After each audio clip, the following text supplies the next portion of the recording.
Good morning students. आज हम hornbill के lesson number 1 the portrait of a lady के पार्ट 5 को पढ़ेंगे। The next morning she was taken ill. It was a mild fever and the doctor told us that it would go. अगली सुबह उन्हें बुखार आ गया। Doctor का कहना था कि थोड़ा सा ही बुखार है, चला जाएगा। But my grand mother thought differently. पर दादी माँ का कुछ और ही मानना था। She told us that her and was near. उन्होंने कहा कि मेरा अंत समय अब निकट आ चुका है। She said that since only a few hours before the close of the last chapter of her life she had omitted to pray. She was not going to waste any more time talking to us. उन्होंने कहा कि जबकि उनके जीवन का अब अंतिम अध्याय, अंतिम चैप्टर अब उनके कुछ ही घंटे में समाप्त होने वाला है, तो वो इस समय में प्रार्थना करना चाहती है। उसके कुछ पूर्व उन्होंने प्रार्थना करना छोड़ दिया था, अतः वह हमसे बात करने में अपना समय व्यर्थ करना नहीं चाहती थी। We protested. हमने उनका इस बात को लेकर विरोध भी किया। But she ignored our protest. परंतु उन्होंने हमारे इस विरोध को नकार दिया था। शी ले peacefully in bed praying and telling her beads. वह अपने बिस्तर पर प्रार्थना करती रही, वह माला फेरती रही। Even before we could suspect her lips stopped moving and the rosary fell from her lifeless fingers.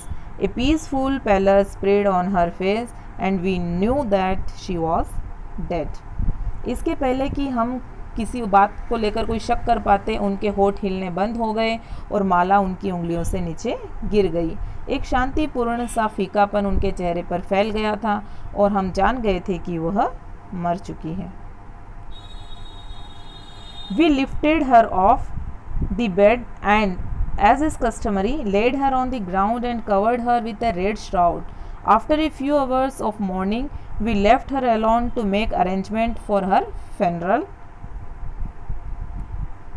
हमने उन्हें बिस्तर से उतारा और जैसे कि रिवाज है उन्हें ज़मीन पर लिटाया और उन्हें एक लाल कफन से ढक दिया। कुछ देर तक शोक करने के बाद हमने उनके अंतिम क्रियाक्रम के संस्कार के तैयारी के लिए उनके शव को अकेला छोड़ दिया था। In the evening we went to her room with a crude structure to take her to be cremated. The sun was setting and had lit her room and veranda with a blaze of golden light. We stopped halfway in the courtyard. शाम को हम एक अर्थी लेकर आए, उनके दाह संस्कार के लिए उनके कमरे में लेकर गए। सूर्य अस्त हो रहा था और उनके कमरे व बरामदे में सुनहरी रोशनी प्रकाशित हो रही थी। हम जैसे ही बरामदे के मध्य में पहुँचे, all over the veranda and in the room right up to where she lay dead and stiff veranda wrapped in the red shroud. Thousands of sparrows sat scared on the floor. There was no chirping. जब हम पूरे बरामदे में और कमरे में जहाँ वे मृत अवस्था में लाल कफन से ढकी थी, हजारों चिड़ियाँ फर्श पर बैठी थी, लेकिन आज कोई चहचहाहट या फिर कोई आवाज़ नहीं सुनाई दे रही थी। We felt sorry for the birds and my mother fetched some bread for them. हमें बड़ा दुख हो रहा था उन चिड़ियाओं के लिए। मेरी माँ उनके लिए कुछ ब्रेड के टुकड़े लेकर आई।